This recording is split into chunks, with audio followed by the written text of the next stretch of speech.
Hi, this is Tim from fititmidlife.com, and today we're going to take a look at New Balance's cross-training shoe for 2019, the Minimus Prevail. They claim this is a lightweight cross-training shoe. We're going to compare it to the Reebok Nano 9 and the Nike Metcon 5 and see if that holds true, so stick around. All right, let's take a close look at the New Balance Minimus Prevail. So this is the shoe. It has a Vibram sole. It is quite firm. Both you can tell that on the outsole, but also on the inside. It's pretty firm. Great for lifting weights, of course. Maybe not so much for running. I don't run that much, so it's kind of hard for me to say definitively. But generally speaking, most of these cross-training shoes are meant for a variety of activities, not for long distance runs anyways. There is limited flexibility in the forefoot. So that is something you'll notice here, like that's pretty hard to actually make it flex. Whereas if you look at the Nike Metcon 5, it's got the preformed flex grooves. Those are actually in the drop-in midsole as well. So it flexes in the forefoot a lot more easily. The other thing that I do like about this though is it is a comfortable shoe, and it's got not a ton of cushion, as you would expect in a cross-training shoe, but the upper is very lightweight. You can feel it's not very thick. It looks like it's perforated. It's not really, there's sort of an inner liner there, but it is very breathable. Also the tongue, you can see there's mesh there and you can actually see through that. So very breathable tongue, pretty breathable upper. This is important. I work out in a garage. There's no air conditioning. There's a fan, and I need a breathable shoe. It also makes it very pleasant to wear all day walking in the office and other things. You can see along the front, there is sort of a wraparound protection wrap. That's another theme that we're seeing in the shoes this year. You can see there's a very tough wrap on the Reebok 9, and Nike, of course, has its all over 3D haptic print, which is very tough as well. The upper on the Minimus Prevail, New Balance claims that it is infused with TPU fibers, TPU being tough plastic-like material.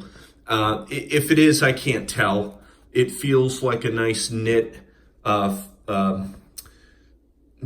upper. It's quite soft, and I like it. How tough will it be over time? I'm not sure. Certainly the Nike Metcon 5 with the 3D haptic print. So if you haven't seen this, the print varies. In some areas, it's very high density and overlaps, giving that kind of chain link appearance. In other areas, there's less of it for better breathability.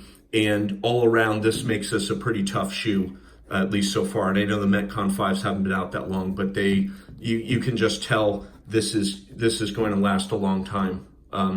Similarly, the Nano 9 has flex weave. This is tough as well, also breathable.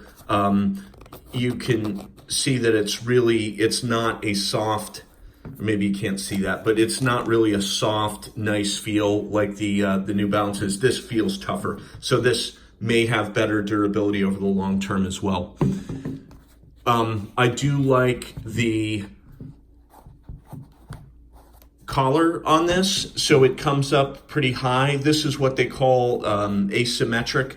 So if you can see, it's not symmetrical. The inside dips down further than the outside, and there's a reason they do that, and I don't recall it at the moment. So you can see there, it's labeled as being asym for asymmetric.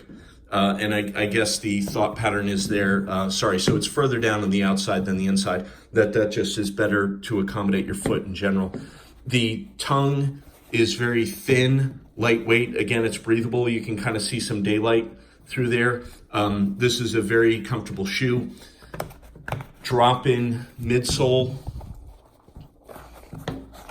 So it's quite thin. It does kind of go up on the sides. That helps keep it in place so it doesn't move around too much. And the bare interior of the shoe, very firm, again, because we're looking for maximum stability when lifting weights and things like that. So the big question with these is, are they as lightweight as New Balance makes them out to be? So the claim for this, it's the Minimus line. That means minimum, minimal weight. So we weighed these. This is a men's size 11. It weighs 11.1 ounces. The Reebok Nano 9, also a men's size 11. This weighs 13.6 ounces. And that is a difference you can feel. Just holding the two, this is noticeably heavier. It's 2 ounces. Of course, you can feel a difference. Similarly, the Metcon 5, this is also about 13.6 ounces. The Metcon has gotten heavier over time. This is the heaviest version of the shoe in a while. The Metcon 4XD was about 1.5 ounces lighter, and the Metcon 4 was about at least 0.5 ounce lighter than the 4XD. So the weight's been increasing on these, probably because this giant rope wrap, that's fairly heavy material. There's a lot more on the midsole on these. So just to compare the midsole on the Metcon 5 as compared to the midsole on the New Balance, there's a world of difference there, right? So that is certainly part of the factor in the weight between the two shoes. So it is very light. That makes it nice to wear. It's comfortable. It's got a nice sole. It's got good grip and traction. It's an indoor gym type shoe. There's not a giant deep tread there, but that's no different than the Reebok Nano 9 or the Metcon 5. They're not really tremendous. They're not meant for trail running and mud runs and stuff like that. These are meant for inside in the gym. They will work okay on dry surfaces and things like that, but you wouldn't want to run anywhere muddy or sandy. These wouldn't particularly be that good. The heel counter, so you can see it says Minimus there. This is very firm, some kind of very firm TPU. You can see they've got kind of a knife edge, I like to call it, on the back here. So if you're doing handstand push-ups, that'll give you a minimal surface area for friction against the wall, so you can slide up and down the wall easily. That's a theme that we see in the Metcon 5 as well. So you can see the sort of knife edge right there. So they've done their homework, New Balance has, in that regard, and copied some of the better features.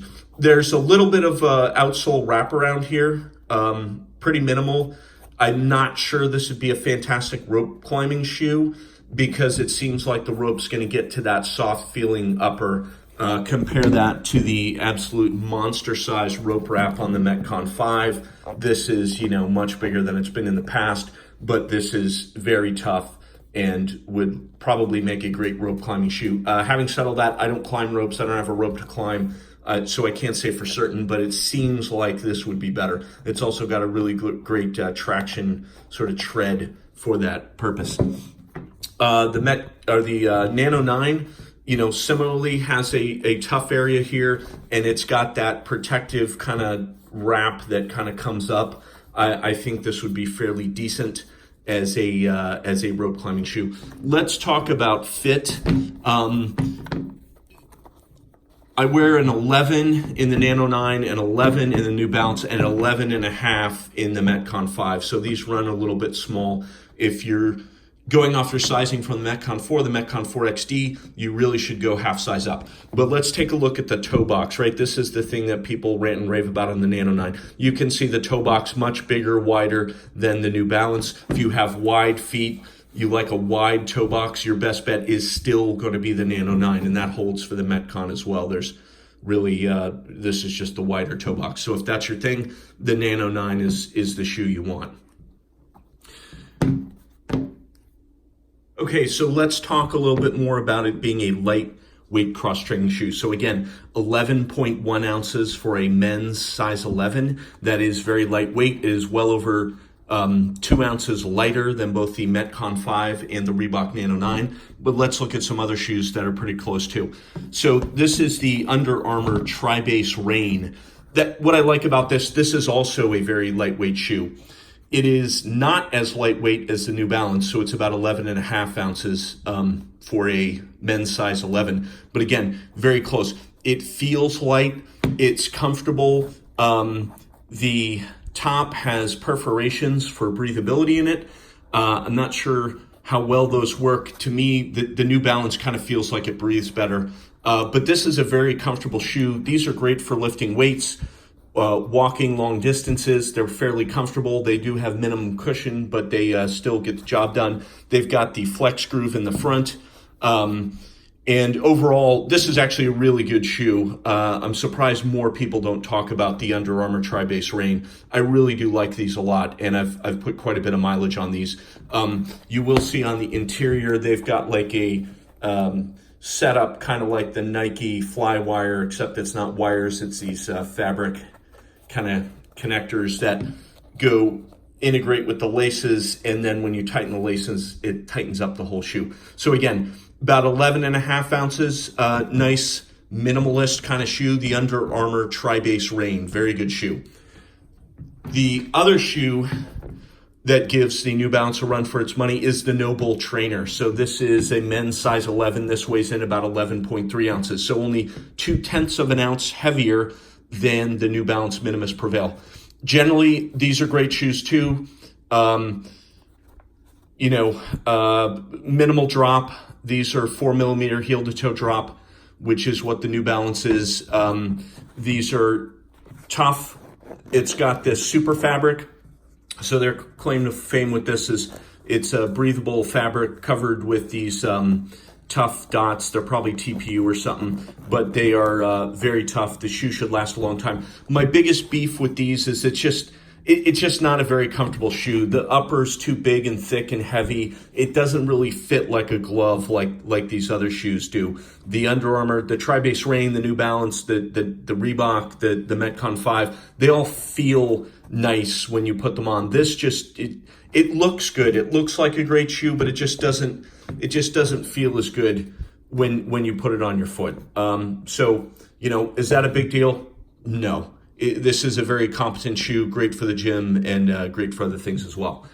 Your only other option then really, if you like a lightweight CrossFit style shoe, the original Metcon 4. So this is not the 4XD. This is the Nike Metcon 4 before they added all the extra sort of scales on the top. This weighs in about 11.3 ounces as well, so 0.2 heavier than the New Balance, but significantly lighter than the Metcon 5, and 0.7 of an ounce lighter than the Metcon 4XD as well. And these are great shoes. I love these. My only complaint with these is if you walked a long distance, they don't have a ton of cushioning because they're meant for the gym and weightlifting and stuff like that.